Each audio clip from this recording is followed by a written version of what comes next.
C'est un jour qui paraissait comme un autre, mais pourtant qui ne le fut pas tout à fait.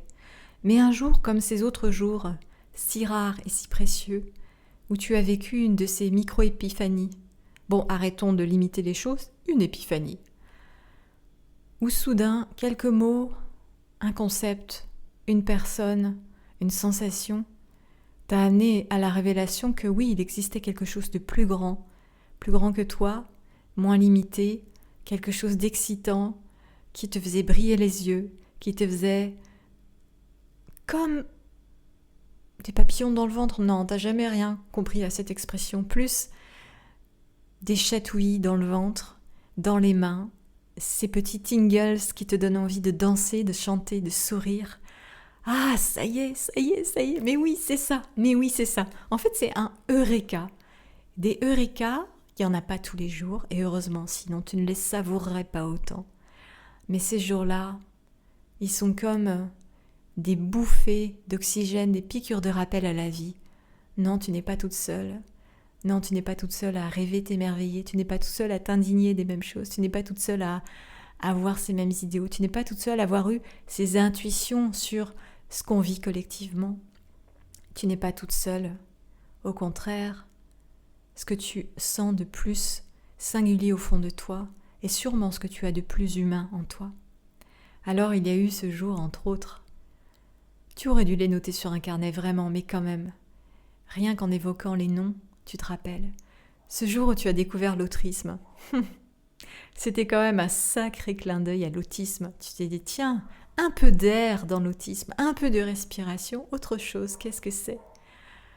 Et là, tout simplement, tu dis, mais oui, bon sang, mais c'est bien sûr. Merci Robert Filiou, merci sa démarche artistique, merci cette phrase si essentielle pour toi. Toujours tenter autre chose. Quand tu commences à faire quelque chose et que tu le répètes, tente autre chose. Et tu l'as bien compris au fond de tes tripes et au fond de ton âme.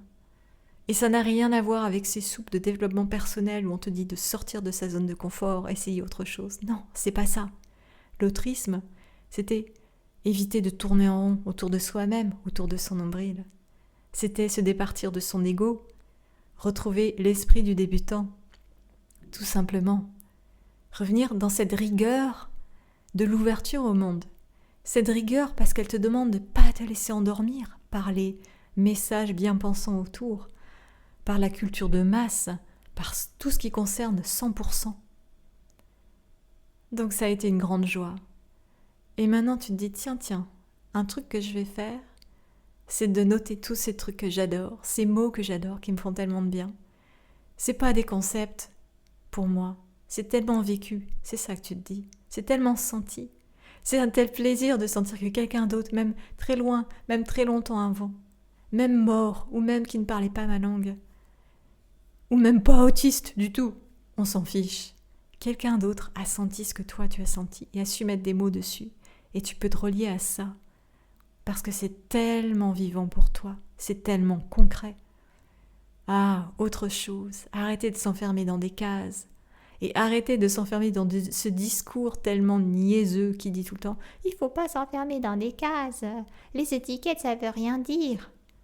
Mais bien sûr que ça veut rien dire, on en a tellement besoin aussi. Il faut juste passer à autre chose. Il faut juste un peu d'autrisme, un peu moins se prendre au sérieux, un peu plus de dérision, un peu plus d'humour. Oh, tellement de fois tu as voulu plus d'humour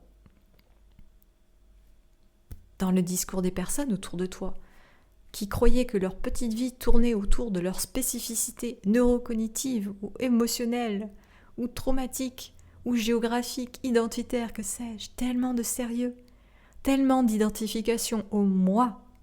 Moi. Ce moi qui est le tien aussi, et dont tu peux bien rigoler, parce que franchement, toi aussi tu t'y fourvoies dans ce moi qui t'absorbe tellement. Alors, autrice, d'autre chose que des ismes, autrisme, autre, allez toujours vers autre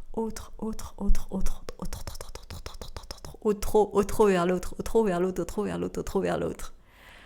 Ah, qui je suis, rien au fond. C'est ça la liberté. Un rien qui demande rien, un rien joyeux, un rien qui me réjouit et qui peut-être peut réjouir l'autre parce qu'alors je lui laisse enfin la place d'être lui-même, sans avoir d'a priori sur son autisme, sur comment il vit l'autisme, et sans a priori sur qu'est-ce que c'est qu'être autre pour lui, pour elle. Parce que peut-être que chacun vit son autrisme à sa manière. Et l'autre vers qui on a intérêt à aller à l'intérieur de soi d'abord n'est pas toujours celui qu'on pense. Ça, c'est une chose importante. Et puis, il y a une deuxième chose. Et celle-là, tu l'as vécue pas plus tard qu'il y a 2 jours. Et celle-là, franchement, c'est une pépite. Golden pépite. Golden pépite de justement ces étiquettes qui surfent sur le net, au hasard, au gré des mouvances, des tendances, de repérage, de qui a besoin de quoi, parce que quel est le problème? Qui sont ces gens problèmes? Ce sont des gens problèmes, je dois trouver une solution. Je vais leur trouver une nouvelle étiquette pour qu'ils puissent se la coller, se dire ça y est, je sais qui je suis, je sais qui peut me reconnaître, je sais comment je peux être aidée, je sais quelles sont les solutions, je sais quel est le problème, je sais quels sont mes problèmes. J'ai un problème, je crois bien je ne suis que moi-même. Et là, par un ricochet assez élégant avec l'autrisme, te voilà scotché devant l'écran, à tomber au hasard des pages d'un site de revente de seconde main, que tu ne nommeras pas, sur un bouquin qui s'intitule « Les autres vertis ». Les autres vertis. Pas les introvertis, pas les extravertis, les autres vertis.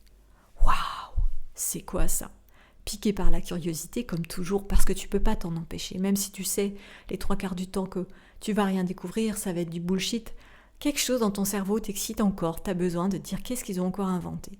Bon, il faut bien avouer aussi que ça fait au moins 3 ans que tu te dis, depuis qu'il y a eu HPI, HQI, HPE, HQE, tous les 10, tous les troubles, toutes les étiquettes possibles, les atypies, les neuroatypies. Eh bien, ça s'est un petit peu tari, la source s'est un peu tarie. Alors tu as attendu longtemps les coccinelles. Parce que les zèbres, les caméléons, puis même les relents de girafes, ok, de papillons. T'attendais la coccinelle, elle est jamais venue. Tu t'es dit, bon, il y aura peut-être autre chose. Parce que, qui sait, ça reste une passion pour toi, d'observer comment les autres, les personnes, les gens arrivent à se regrouper tout d'un coup de leur plus profonde solitude autour d'une étiquette porteuse d'un nouvel éclairage, un nouveau sens. Ça a son intérêt en soi, c'est pas complètement mauvais.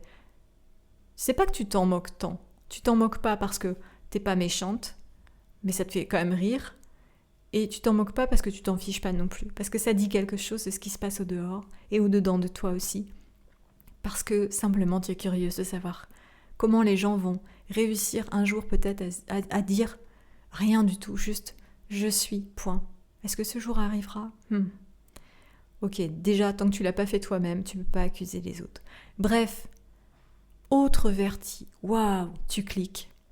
Et là, tu tombes sur la caverne d'Ali Baba pour qui veut se chercher une nouvelle étiquette. Et je suis bien sûre que tu te dis aussi, si jamais je fais quelque chose à propos de ça, il y a des tas de gens qui vont plonger dans la potion magique, dans le trou de lapin, et qui vont plus en sortir parce que se diront c'est ça que je suis. Et tu découvres une description en profil avec 3 axes principaux et des listes à points très détaillées. Ensuite, tu retrouves la vision symptomatique, problématique de ce que c'est, là aussi, avec une liste bien exhaustive. Quels sont tes problèmes quand tu es en groupe? Pourquoi ça va mieux quand tu es tout seul? Non, t'es pas triste, non, t'es pas timide, c'est juste que tu penses tout seul, t'as pas besoin des autres. Et en fait, les autres, ils sont là, mais ils ont déjà trop de retard sur toi, ou ils veulent déjà être ensemble, et toi, tu t'en fiches, tu veux être tout seul, mais t'essaies d'aller avec les autres, mais ça marche jamais vraiment, t'es pas compris. Et puis bien sûr, au bout du tunnel, la solution, nous avons la solution pour vous, nous avons la solution pour vous. Regardez, vous avez ce programme-là, vous pouvez réserver une consultation, vous avez le livre. Nos conférences, partout dans le monde. Rejoignez-nous depuis votre planète Mars. Nous aussi, nous sommes autrovertis. Nous aussi, nous sommes autrovertis. Nous aussi, nous sommes Ces espèces de mélanges entre HPI, autiste, électron libre, personne avec une âme bleue, violette, personne venue de Mars, venue d'ailleurs, personne qui ne veut pas être avec d'autres personnes mais quand même en souffre un peu parce que se rend bien compte qu'au final, ce qui fait la beauté de la vie, c'est aussi le lien humain, mais que les autres posent un problème, donc on ne sait pas comment faire. Bienvenue chez les autres-vertis. Waouh, ça a l'air tellement bien. Quand tu regardes, ça a l'air tellement déjà connu, rebattu, débattu. Et tu te dis, c'est incroyable, toute cette entropie, comme l'humain peut utiliser son cerveau, sa psychologie, pour essayer de se créer des problèmes, essayer de se créer des solutions. Et pour ça, il faut une étiquette. Un problème, une solution. Un problème, une solution. Pas de solution. J'ai pas de solution. J'ai pas de solution. Je suis comme je suis. Je suis censée être autiste, mais est-ce que ça a une importance? Est-ce que c'est vraiment vrai? J'en sais rien. Je suis censée être HPI. Qu'est-ce que ça veut dire? J'en sais rien. Est-ce que ça a une importance? J'en sais rien. Je suis censée être une femme. Est-ce que ça a une importance? Est-ce que c'est vraiment moi? J'en sais rien. Je suis censée vivre où je vis, en Europe. Est-ce que c'est vraiment moi? J'en sais rien. J'en sais rien. Je suis censée avoir mon âge. Est-ce que c'est vrai? J'en sais rien. J'en sais rien. Est-ce que j'ai besoin de savoir? Oui, ce que j'ai vécu, d'où je viens, pourquoi, ok, mettre un peu d'ordre. Et le reste, je crois qu'il y a une chose qui est claire pour moi maintenant.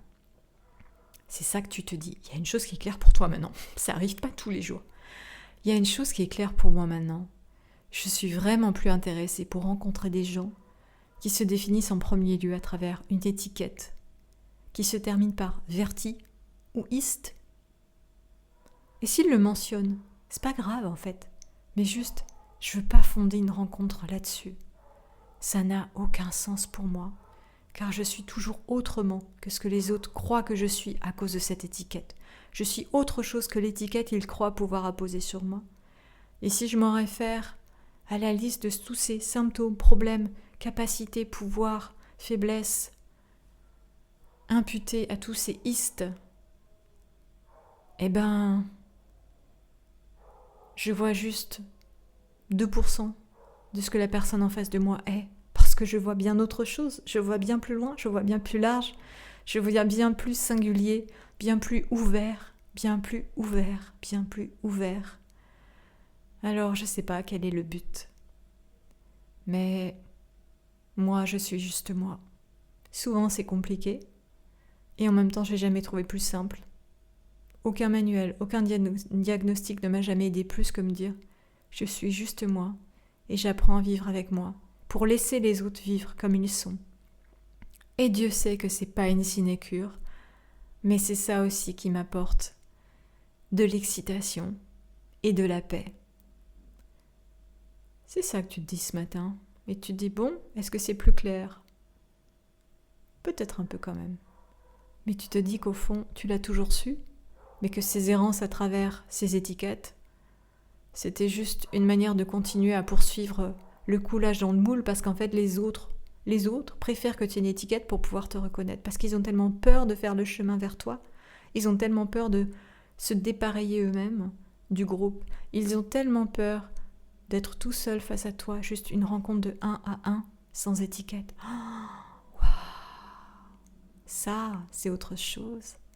Et tu le sais parce que tu l'as déjà vécu en des occasions très rares, très singulière, très marquante, que tu peux compter sur les doigts d'une demi-main. Ça requiert du courage, ça requiert de l'audace, de la curiosité, et en même temps rien du tout, parce que c'est juste un appel très simple, et que si dans la conversation se glissent des étiquettes, elles glissent aussi vite qu'elles sont venues, parce qu'il y a autre chose. Il y a autre chose. Il y a un autrisme qui n'est pas un dogme. Il y a autre chose à aller voir. Ouf, autre chose que les discours rebattus, quelque chose de neuf, de nouveau que tu n'as jamais su, que les autres n'ont jamais su non plus. Quelque chose de nouveau qui va se créer. Enfin, quelque chose de nouveau va se créer. Oh, enfin une bouffée d'air, et tu sais pas ce que c'est. T'es vraiment pétrifié par tellement de choses a priori ridicules dans ta vie. Mais ça te fait pas peur. Ça, tu sens que c'est la vie normale, vraie. Tu ne sais pas ce qui va arriver, mais tu sais que quelqu'un peut arriver. Quelque chose peut arriver. Un nouvel endroit peut surgir et t'appeler. Et alors quelque chose va se vivre, qui est juste de la vie, et que tu sentiras exactement comme il faut le sentir, pour la façon dont tu es constitué. Et ça, aucun livre, aucun site, aucun gourou, aucun coach, aucun thérapeute, même la personne qui te connaît le mieux ne pourra te dire qui, où, quand, quoi, comment, pourquoi. Alors tu fais valser les étiquettes et tu te dis que tu vas inventer encore un autre mot toi aussi. Tu te dis qu'en fait, ce qu'il y a de beau, c'est d'inventer un monde parallèle, fictionnel, mais qui serait utopique et qui ne reposerait pas sur les problèmes qu'ont les gens, mais sur toutes les ressources qu'ils portent en eux et tous les défis aussi, parce que non, tu veux pas d'un monde Pollyanna, bisounours, où chacun serait vraiment un super potentiel créateur, où vraiment on est tous bienveillants les uns avec les autres, on s'apporte tellement, on est multipotentiel, on fait de la co-création, du co-développement et puis on s'aime. Tu sais que ça n'existe pas. Tu sais que ça n'existe pas, mais tu n'as pas peur du conflit, tu n'as pas peur d'essayer, tu connais tes limites. Et tu sais que tu vas arrêter aussi bientôt, parce que ce chien aboie sans cesse et que peut-être c'est juste pour te dire « T'en as assez dit pour aujourd'hui, c'est bon ». Ça te fatigue un peu. Alors tu te rappelles que il y a quand même quelques étiquettes qui te correspondent par-ci, par-là. Et que la sensibilité au bruit en fait partie. Ainsi que parler trop longtemps. Dans ce vide qui est pourtant si plein pour toi, parce qu'il te nourrit, il te protège, il te régénère et il te réjouit tellement.